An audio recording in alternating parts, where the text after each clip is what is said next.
ادا کر رہے تھے۔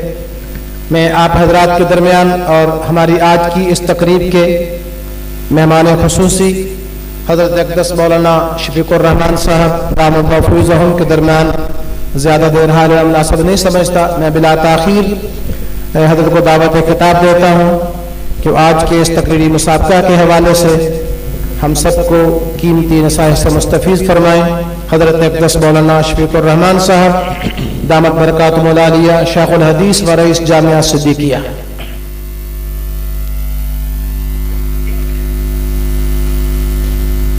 نحمده ونصلي على رسوله الكريم، اما بعد۔ حضرت علی رضی اللہ تعالی عنہ ارشاد فرماتے ہیں کہ میں نے ایک خواب دیکھا، آپ کی توجہ چاہیے، اور یہ اس وقت کی بات ہے جب کہ حضرت عمر فاروق رضی اللہ تعالی عنہ کا دور خلافت تھا۔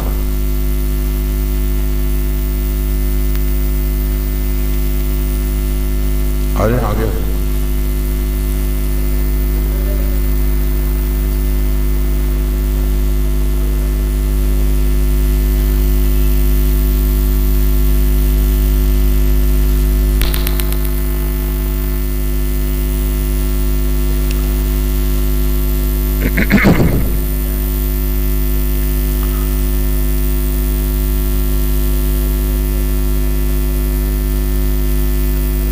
بس اب پھر توجہ رہے، ساتھی آپس میں بات چیت نہ کریں نا، چھوٹے بچوں کے بیچ میں بھی کوئی استاد ہوگا، کوئی بڑا صاحب ہے، ان کو منع بھی کرے، اور میں انشاءاللہ کوشش کروں گا جلدی ہی اپنی بات سمیٹ لوں، اگر آپ کی توجہ ہوگی تو زیادہ جلدی ہو جائے گی۔ جزاکم اللہ۔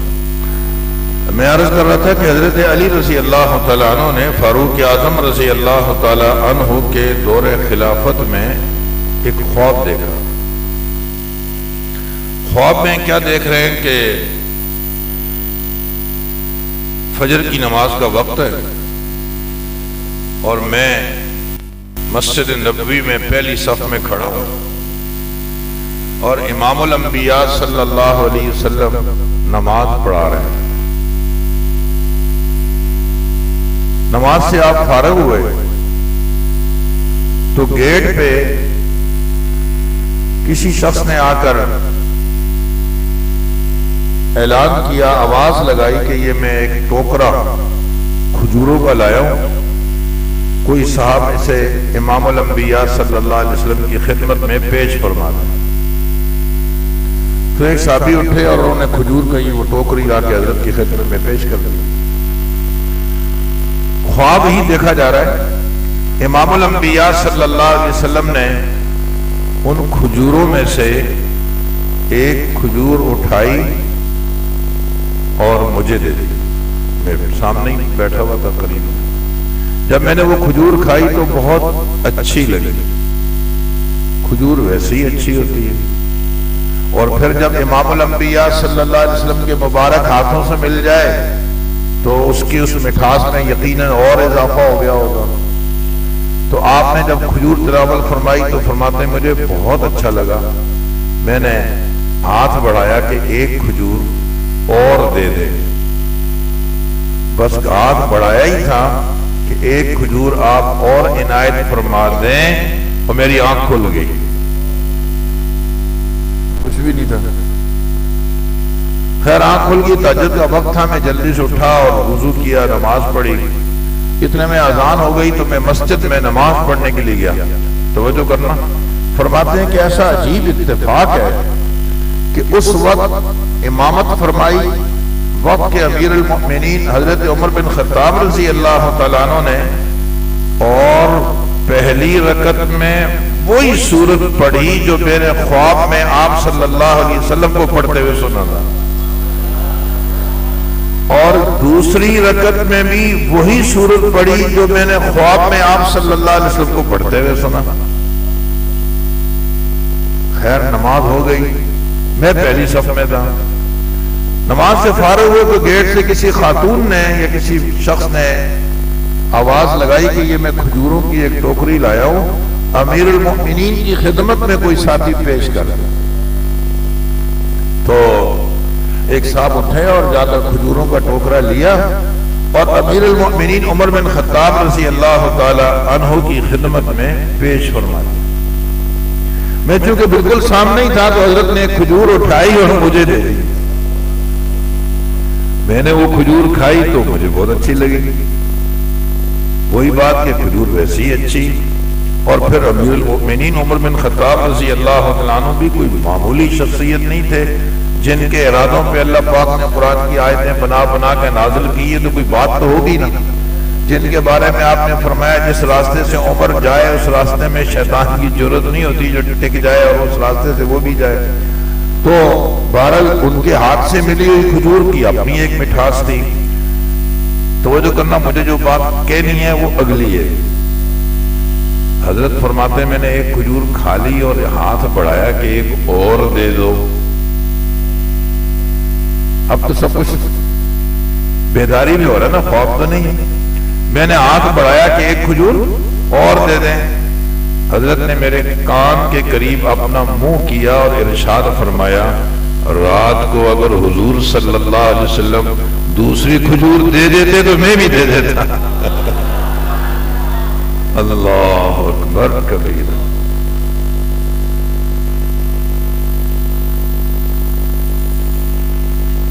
یہ کوئی علم غیب نہیں تھا، یہ وہ تقوی کا نور تھا، یہ وہ تقوی کی برکت سے ملی ہوئی فراست تھی جو فاروق اعظم رضی اللہ تعالیٰ عنہ نے دیکھ کر محسوس کر لی اور چپکے سے بتا دی۔ حکیم الامت مولانا اشرف علی تھانوی رحمہ اللہ فرمایا کرتے تھے، اسی موضوع پہ بات کرو جس کی تمہیں بھی ضرورت ہے۔ عزیز طلبہ، اس بات کی مجھے بھی ضرورت ہے اور آپ کو بھی۔ خطیب کے لیے سب سے بنیادی چیز یہ ہے کہ وہ خود متقی ہو، خود صحیح۔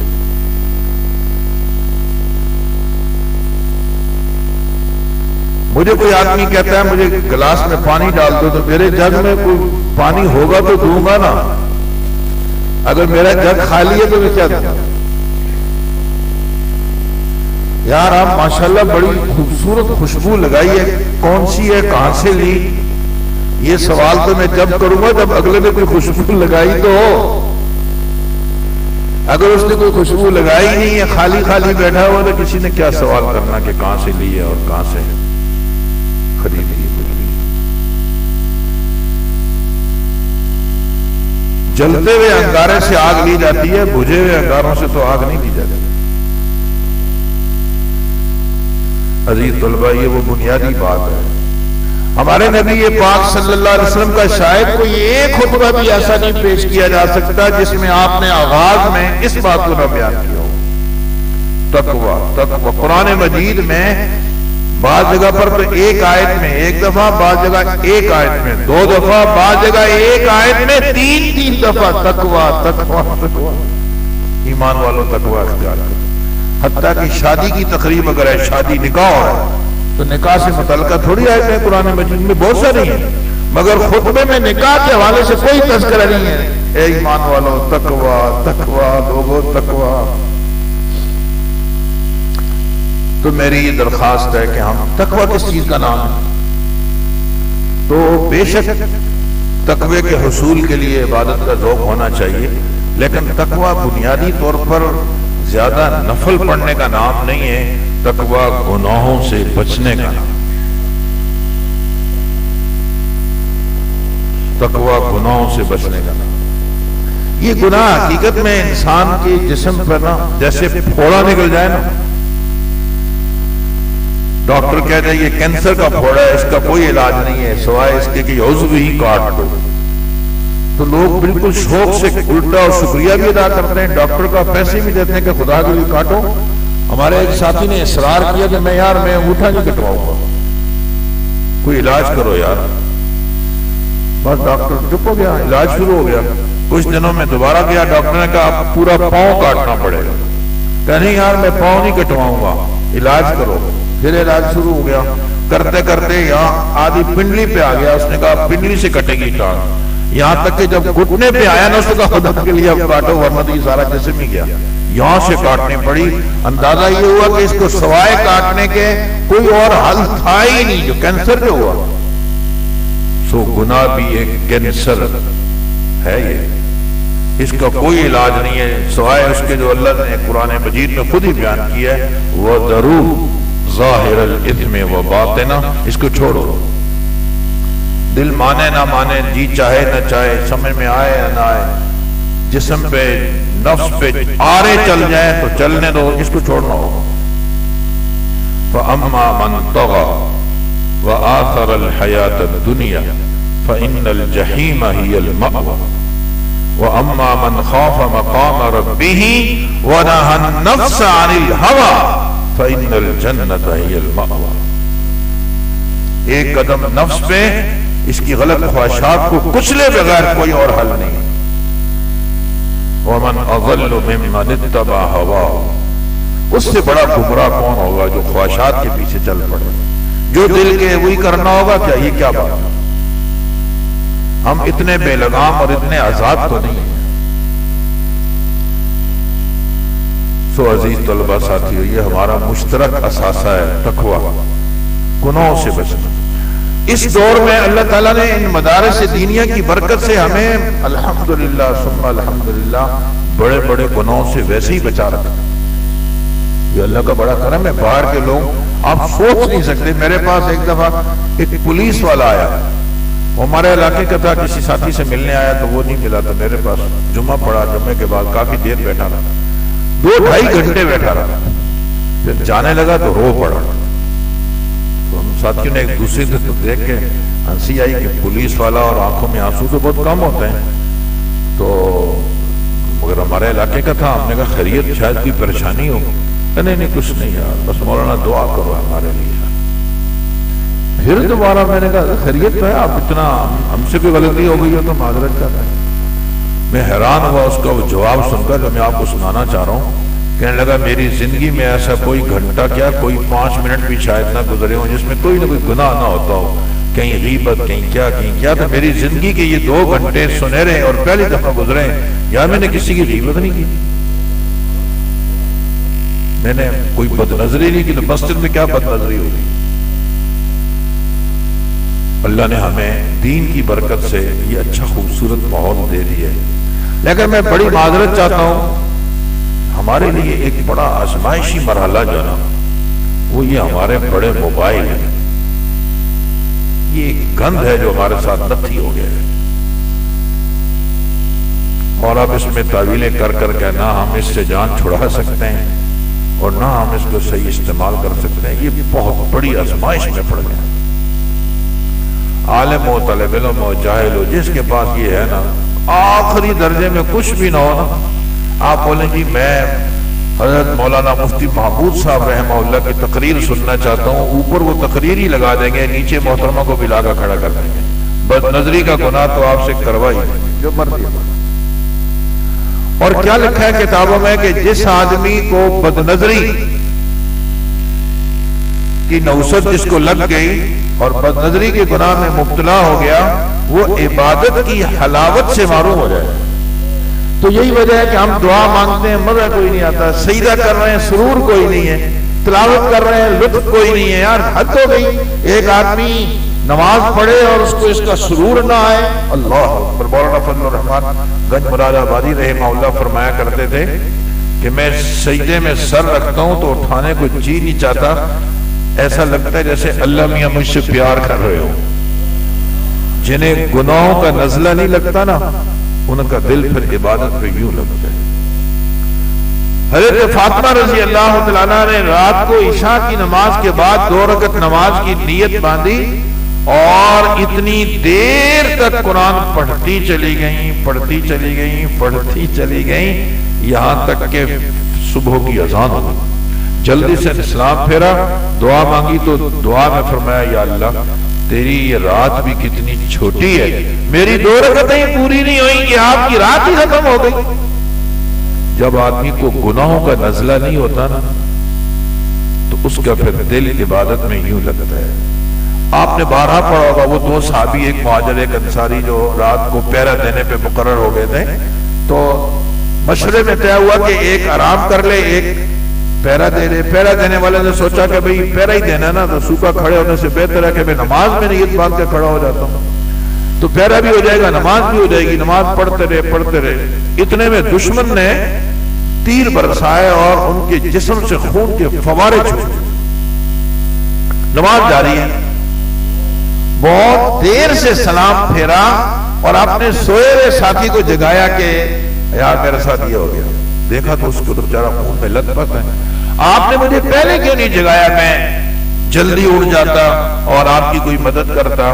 تو جواب سننے کے قابل ہے، فرمایا میں نے نماز میں سورہ کہف شروع کر رکھی تھی، سورت ختم کرنے سے پہلے سلام پھیرنے کو جی نہیں چاہا۔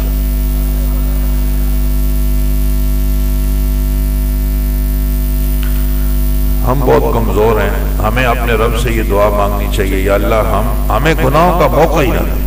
ہم یہ دعویٰ کرتے ہی نہیں ہیں کہ ہاں جو مرضی آ جائے، میرے پاس جتنے مرضی ہے موبائل اور چھوٹا بڑا، اور لڑکیاں میرے سامنے ناچیں اچھلے کودیں، جہاں میں مرضی ہے چلا جاؤں، مجھے کوئی کچھ نہیں کہہ سکتا، میرا تقویٰ بڑا مضبوط ہے۔ یہ دھوکہ ہے۔ ہم یہ دعا مانگیں یا اللہ ہمیں گناہوں کے مواقع سے ہی بچا دے۔ یہ جو ہے نا ماچس کی تیلیاں دیکھی ہوگی، اس کے آخر کونے میں نا مسالہ لگا ہوتا ہے، اس میں آگ ہوتی ہے، اور ماچس کی جو ڈبی ہے اس کے اوپر بھی جو مسالہ لگا ہوتا ہے اس میں بھی آگ ہوتی ہے۔ بس اس مسالے کا اس ڈبیا کے اس کنارے سے ٹکرانے کا موقع مل جائے، ایک دم سے آگ بڑک جائے گی۔ آگ ہے، بس آپس میں ٹکرانے کا موقع چاہیے۔ سو ایسے ہی ہمارے اندر بھی گناہوں کے جذبات موجود ہیں، موقع چاہیے۔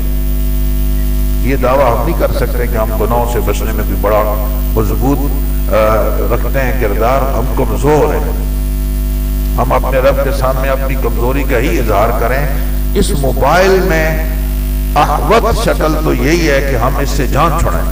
خصوصاً طلباء کو تو اپنے اوپر جبر کرنا چاہیے، اور اب جب کہ امتحان ہمارے سروں پہ منڈلا رہا ہے، اور اب جب کہ ہمیں اس بات کا بھی علم ہے کہ ہمارے وفاق المدارس عربیہ پاکستان کے امتحانات میں نقل کا کوئی تصور نہیں ہے، اور اپنی محنت ہی چاہیے وہاں پہ۔ پھر اگر ہم اس میں موبائلوں کے چکر میں پڑے رہے تو ہم بہت مشکل ہو جائے گی۔ اگر کسی کی بہت مجبوری ہے وہ موبائل کو دیکھنا ہی ہے تو اپنے لیے اوقات بناؤ، نظم بناؤ، عصر سے مغرب ایک آدھا گھنٹہ، جب کچھ نہیں تھا، جب بھی زندگی گزر رہی تھی نہیں گزر رہی تھی۔ اچھا جن کے پاس ہیں وہ کون سے آسمانوں پہ پہنچ گیا، وہ بھی وہیں چل رہے ہیں، کیا کتنا فائدہ اٹھا لیا اس؟ یہ جو جن کے پاس نہیں ہے کیا وہ بالکل زیر زمین چلے گئے؟ بڑے بڑے جامعات لوگ چلا رہے ہیں، کچھ نہیں ہے۔ تو میری پہلی درخواست تو یہ ہے، لمبی ہو گئی ذرا مگر بات ہے بڑی اہم، کہ ہم اپنے آپ کو نا گناہوں سے بچائیں۔ انشاءاللہ پھر وہ طلباء جو آج اپنے نام کے آگے راسب، مقبول، جید، میں ساتھیوں سے عرض کیا کرتا ہوں طلباء سے کہ تینوں الفاظ مترادف ہیں۔ راسب، مقبول، جید میں کوئی خاص فرق نہیں ہے۔ استاد بھی تو انسان ہے نا، اس کو لگانا تھے 35 لگا دیے 40 مقبول میں آ گیا۔ ورنہ بات یہ نہیں آپ سمجھو کہ ہاں ہم کو پاس ہو گئے، نہیں، یہ تھوڑی بہت اونچ نیچ وفاق میں بھی ہو جاتی ہے، وہ بھی ہماری طرح انسان ہے۔ یہ جتنے مقبول ہیں بس ایسے ہی سمجھو یار شکر ہے اللہ کا کرم ہو گیا کہ استاد سے تھوڑی سی سبقت قلم ہو گئی اور 30 کے بجائے 40 لگ گئی، ورنہ میں کوئی 40 کا مستحق نہیں ہوں۔ ہماری نیت تو بالکل ممتاز سے کم نہیں ہونی چاہیے، ہم دعا ممتاز کی کریں۔ جو طلباء میں عرض کر رہا ہوں آج مقبول راسب میں، میری اس گزارش پہ اللہ ہمیں بھی توفیق دے اور آپ کو بھی، گناہوں سے بچنے کی کوشش شروع کر دو۔ انشاءاللہ ثم انشاءاللہ آپ اگر نتیجے پہ اس کا اثر نہ دیکھیں جو مرضی ہے، بہت بڑا اثر پڑے گا، بہت بڑا۔ ہم نے کبھی اس بات کو سوچا ہی نہیں ہے کہ میرا یہ نتیجہ جو خراب ہے اس کے پیچھے یہ کارن ہے۔ ہم حفظ میں تھے، طالب علم قدر بڑا تھا، ساری کلاس نے سبق سنا لیا، وہ اکیلا رہ گیا۔ بعد میں رونے لگا، مجھے کہنے لگا یار میں آپ کو کیا بتاؤں، مجھ سے رات کو ایک غلطی ہوئی، کچھ چھوٹا سا اس نے گناہ بتایا، اس کی وجہ سے نا میں نے محسوس کیا کہ ساری کلاس نے سبق سنا لیا، اللہ نے مجھے اکیلے کو سائڈ پہ کر دیا۔ حضرت حسن بصری رحمہ اللہ سے کسی نے کہا حضرت تہجد میں اٹھا نہیں جاتا، فرمایا اٹھا نہیں، اللہ اٹھنے دیتے ہی نہیں۔ جو یہ چاہتا ہو کہ اللہ مجھے تہجد کی توفیق عطا فرما دے، اسے چاہیے کہ اپنا دن اچھا گزارا، دن اچھا ہوگا اللہ رات اچھی کر دے۔ چھوٹے چھوٹے بچے ایسے تیزی سے کیوں اٹھتے ہیں؟ وہ معصوم ہوتے ہیں، اللہ پاک ان کو سحری بھی اٹھائی دیتا ہے۔ میں نے کتنے مدرسوں میں دیکھا ہے، بہت چھوٹے چھوٹے بچے، میں ادھر راولپنڈی میں تھا، سخت سردی کا زمانہ، ہم نے جلدی نکلنا تھا سحری کے ٹائم، میں نیچے اترا تو معصوم بچے ٹھنڈے پانی سے وضو کر رہے ہیں۔ میں نے کہا یہ کیا کریں گے ابھی؟ کہا ابھی یہ نماز پڑھیں گے، پھر اپنا سبق یاد کریں گے، ان کے لیے کوئی مشکل نہیں ہے۔ اور جن پہ نماز فرض ہے، جن کو خصوصاً نوافل میں تہجد کا اہتمام کرنا چاہیے، وہ خراٹے مار رہے ہیں۔ کیوں ہے یہ؟ صرف اور صرف ہمارے اور اس ترقی کے درمیان میں حائل ہمارے یہ گناہ ہیں، ان کو ہم کھرس کا ختم کریں، اور پھر انشاءاللہ ترقی کی راہیں آپ کی انتظار میں ہیں۔ میری دوسری گزارش یہ ہے، ذوق عبادت بھی پیدا کریں۔ ذوق عبادت ہمارے یہاں اللہ معاف فرمائے، آپ مدارس میں کوئی عملی طور پہ دیکھیں، یہاں کا تو مجھے دادا نہیں ہے ماشاءاللہ، یہاں پہ یہ تو مدرسہ نہیں ہے، تو خانقاہ پہلے ہے، مدرسہ بعد میں ہے۔ ہمارے حضرت مولانا شبیر صاحب اللہ تعالیٰ ان کی مغفرت فرمائے، درجات بلند فرمائے، ہمارے بالکل بچپن کے ساتھ ہم جامعہ فاروقیہ میں اکٹھے پڑھتے تھے، حضرت ہم سے سینئر تھے، میری فراغت 1988 کی ہے، ان کی اس سے پہلے کی، اور پھر یہ وہاں جامعہ میں الفاروق وغیرہ میں اس طرح کافی انتظامی امور میں بھی لگ گئے، ہماری مختلف اوقات میں بڑی معاونت کرتے تھے، بڑی محبت دینے والے تھے، اس میں کوئی ہمارا ذاتی کمال نہیں تھا۔ ہمارے ماموں حضرت مولانا محمد یوسف صاحب دامت برکاتہم اللہ انہیں صحت عطا فرمائے، حضرت کا ان سے تعلق بہت مضبوط تھا، تو ان کی نسبت سے پھر وہ ہمارا بھی بہت خیال کرتے، تو ان کا اپنا ایک تعلق تصوف کی لائن میں بہت زیادہ تھا۔ اس لیے میں نے کہا یہ مدرسہ بعد میں، خانقاہ پہلے، یہاں کا طالب علم زیادہ نمایاں ہونا چاہیے، اخلاقیات میں، معاملات میں، گناہوں سے بچنے میں، پتہ لگے کہ یار یہاں تصوف کا رنگ بھی غالب ہے اور ہونا چاہیے۔ عبادت کا ذوق آپ دیکھو، میں ایک چھوٹی سی مثال دیتا ہوں، میں کبھی کبھی اپنے مدرسے میں طلبہ کو دیکھتا ہوں، حیران ہوتا ہوں، یار یہ علم نے ان کو نقصان دے دیا، باقی کچھ نہیں۔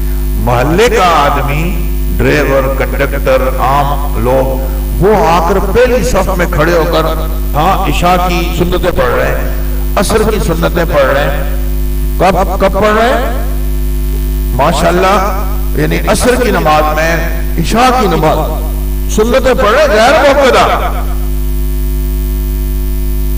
اور ہمارا طالب علم کیوں نہیں پڑھ رہا؟ وہ پیچھے بیٹھا ہو گپے مار رہا، غیر موقع ہے، علم تو کیا آ گیا، غیر موقع ہے۔ یاد ہوگی یہ سنت کی تخفیف نہیں ہے۔ فرمایا امام الانبیاء صلی اللہ علیہ وسلم نے رحم اللہ عمران صلی اربعا قبل العصر، اللہ تعالیٰ اس بندے پر رحم فرمائے۔ یہ کون دعا دے رہے ہیں؟ امام الانبیاء صلی اللہ علیہ وسلم، رحم اللہ عمران۔ پتہ چل جائے کہ لاڈی میں کوئی بزرگ تشریف لائیں، جو دعا مانگیں فوراً قبول ہو جاتی ہے، تو دنیا نہیں ٹوٹ پڑے گی۔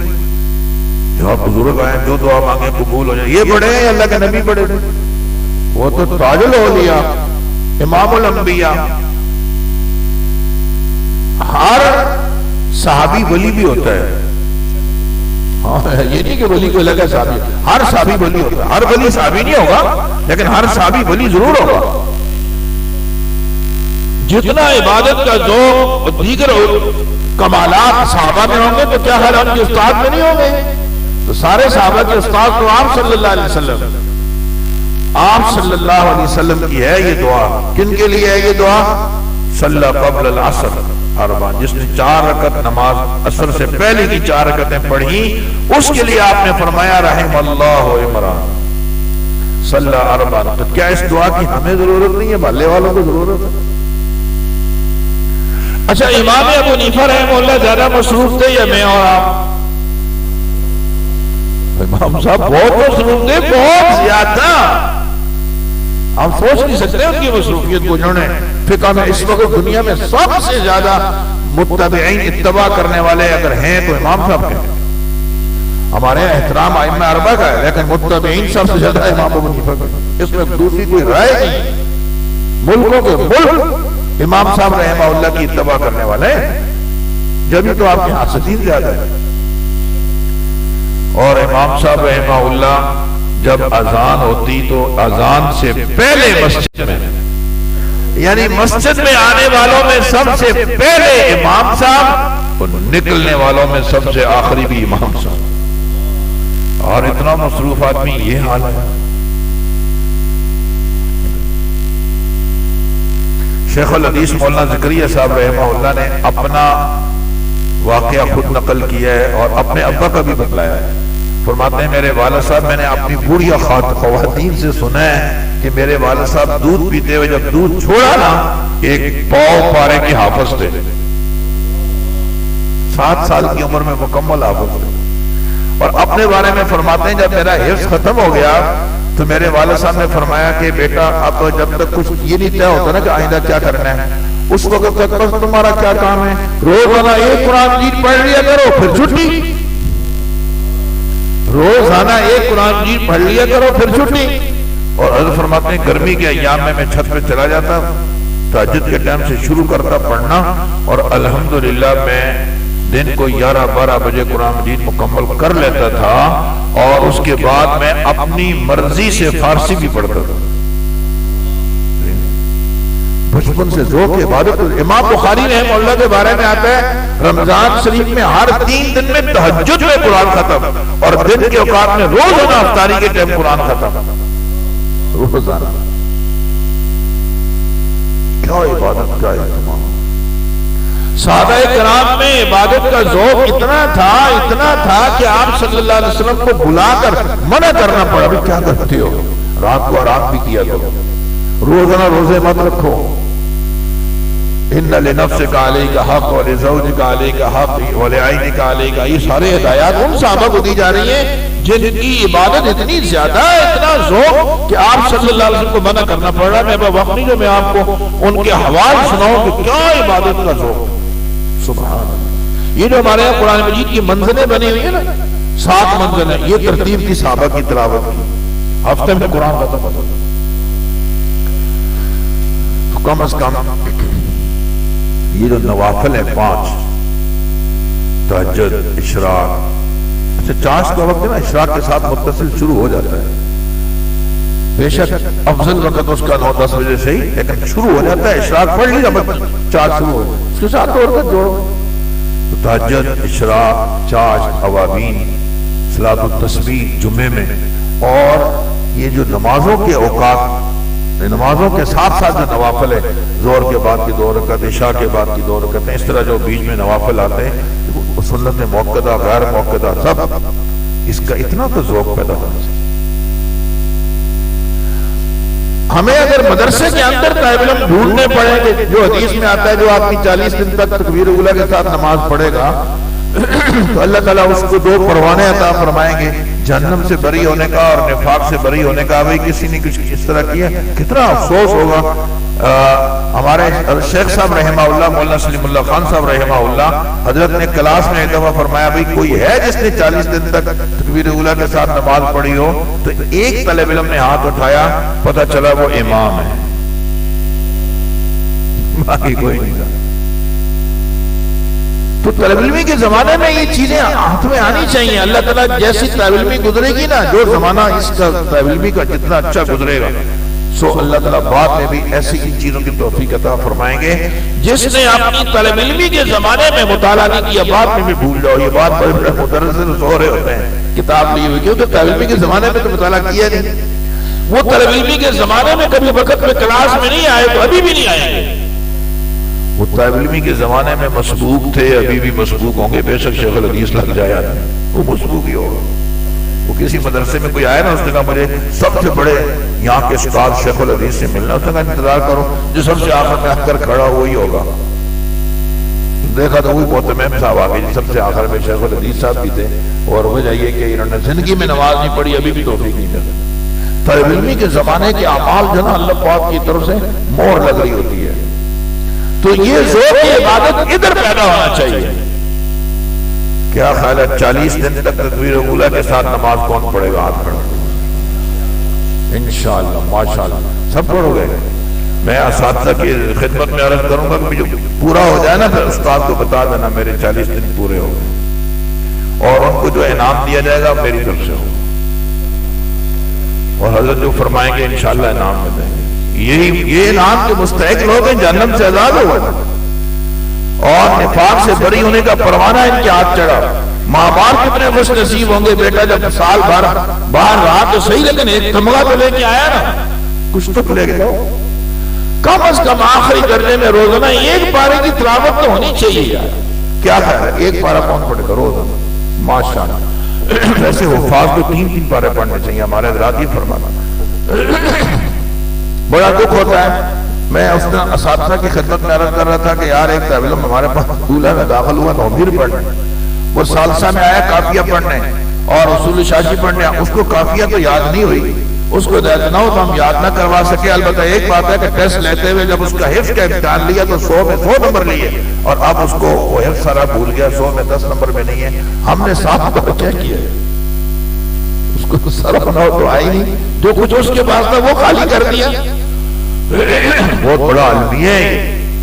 مجھے ایک دفعہ ایک طالب علم کے بھائی نے، بڑے بھائی نے خط لکھا، اس زمانے میں خطوط لکھے جاتے تھے، موبائل تھے نہیں، بہت پہلے کی بات، میں نے وہ خط لکھا کرنا اپنے اسی کلاس کے طلبہ کو سنایا، مجھے کہا، میں نے طلبہ سے کہا مجھے اس خط کا جواب آپ لوگ دے دو، میں وہ لکھ کر بھیج دوں، میرے پاس تو کوئی جواب نہیں۔ انہوں نے کہا کہ محترم بات یہ کہ میرا بھائی آپ کے پاس 1 سال پڑھتا رہا ہے، سال کے بعد اب آیا ہے واپس، فجر کی نماز کوئی نہیں پڑھتا، اور بقیہ نمازوں کے بارے میں ہوتا نہیں ہوں، مجھے شک یہ ہے کہ بقیہ بھی شاید گول کرتا ہوگا، فجر تو طے ہے کہ نہیں پڑھتا، اور میں نے زندگی میں پہلی دفعہ تبلیغ میں 3 دن لگائے، الحمدللہ میں تہجد بھی پڑھتا ہوں۔ میں آپ سے پوچھنا چاہتا ہوں کہ آئندہ سال میں اس کو آپ کے پاس بھیجوں یا تبلیغ میں بھیجوں، کم از کم نمازی تو بن جائے۔ آپ مجھے بتاؤ، تبلیغ والے علماء کی قدر نہیں کرتے، پھر ایسے علماء کی کیسی قدر کریں گے؟ ان کو حق حاصل ہے، بولیں گے یار ہم تہجد پڑھ رہے ہیں، فرض بھی نہیں پڑھتا۔ ایک دفعہ ایک ساتھی نے کہا یار وہ کون سی آیت ہے اور حدیث ہے جو آپ کے علم میں ہے جس نے آپ کو نمازوں سے مستثنا کیا ہوا ہے؟ کبھی پڑھتے ہو کبھی نہیں پڑھتے ہو، کبھی فجر میں غائب کبھی عشاء میں غائب، اور ہمارے پیچھے اتنی آیتیں لگا دی کہ نہیں پڑھو گے تو کافر ہو جاؤ گے، یہ آخر فرق کیوں ہے؟ تو اپنے اندر عبادت کا ذوق پیدا کیجئے، تکبیر اولیٰ کے ساتھ نماز ہو، جمعرات کو چھٹی ہوتی ہے، ہم ایسے بے تکلف ہوگا گاڑیوں میں بیٹھ رہے ہیں، کئی دفعہ نماز ہی آپ ہفتے کے دن کلاس میں کئی دفعہ پوچھ چکا ہوں، یہ مجھے اس کے لیے تحقیق کی ضرورت نہیں، ہم طالب علموں کو پہلے یقین دہانی کرواتے ہیں کہ جھوٹ نہیں بولنا سچ، ہم میں سزا دینی کوئی۔ اچھا آپ بتاؤ فجر کی نماز جمعہ چھٹی ہو گیا جمعرات کو، جمعرات سے لے کر ہفتے کے صبح تک یہ جو نمازیں بیچ میں گزری ہیں 6-7 نمازیں، بتلاؤ کس کس نے جماعت کے ساتھ ساری نمازیں پڑھی ہیں؟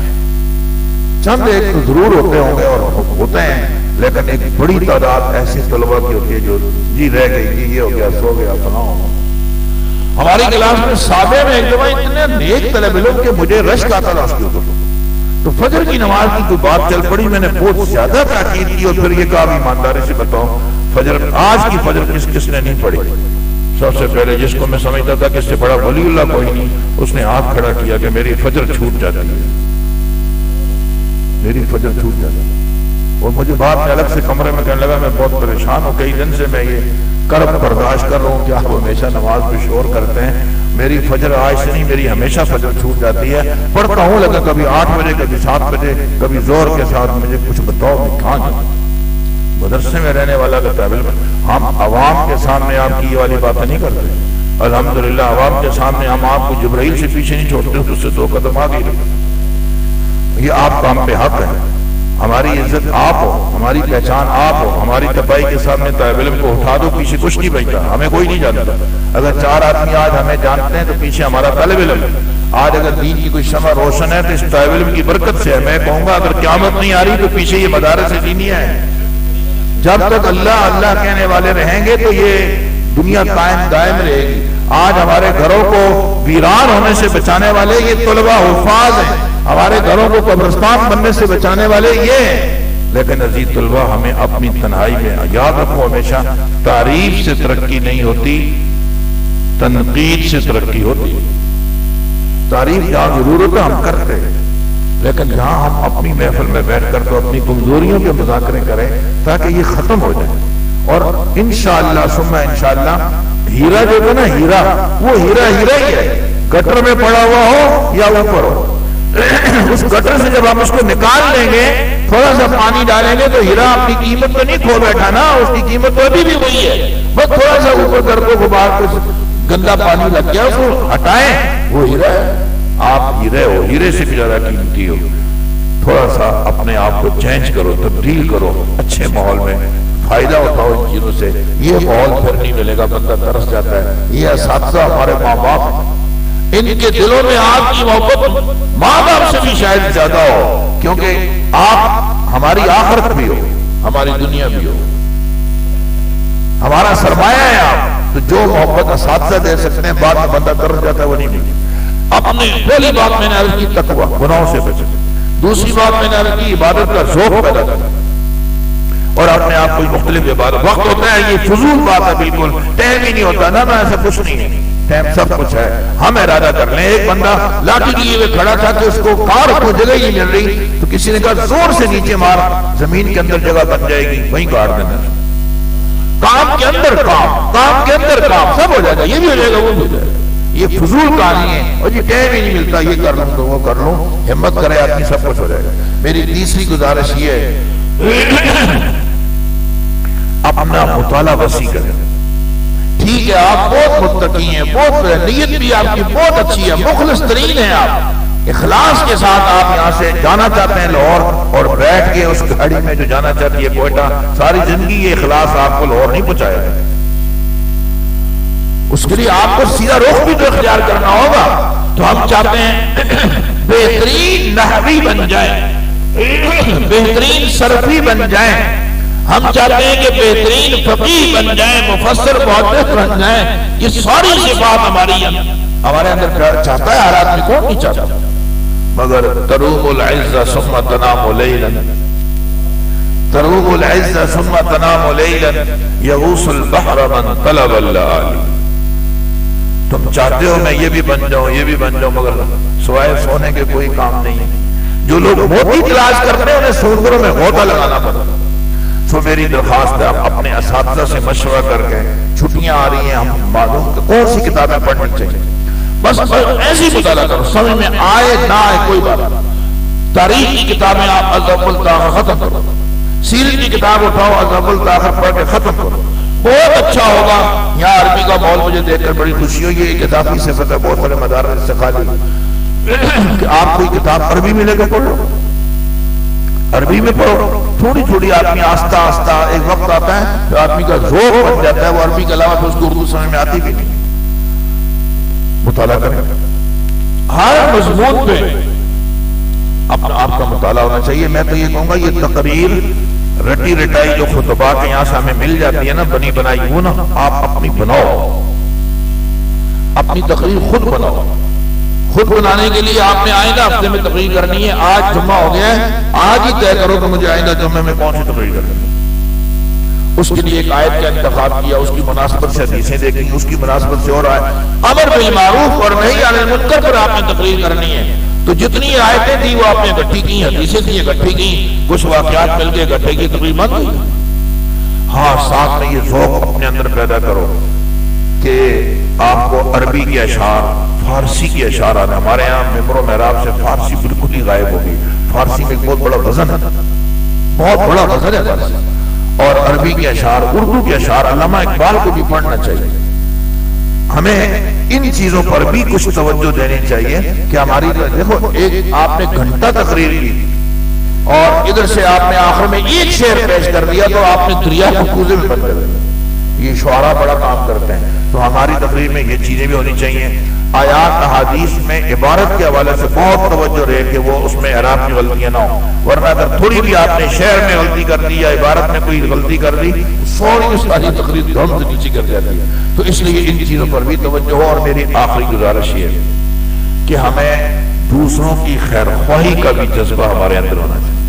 آپ تقریر کرنے بیٹھے نا تو آپ کے دل میں یہ بات نہ ہو ابھی یار یہ لوگ ہیں ہی ایسے، ان کو کیا سمجھائیں، یہ ہیں، آپ کے دل میں بدگمانیاں بھری ہوئی ہیں، آپ کے سامعین جتنے سامنے ہیں کوئی جذبہ آپ کے دل میں خیرخواہی کا ہے ہی نہیں، ایسا مت کرو۔ الدین النصیحہ، دین تو خیرخواہی کا نام۔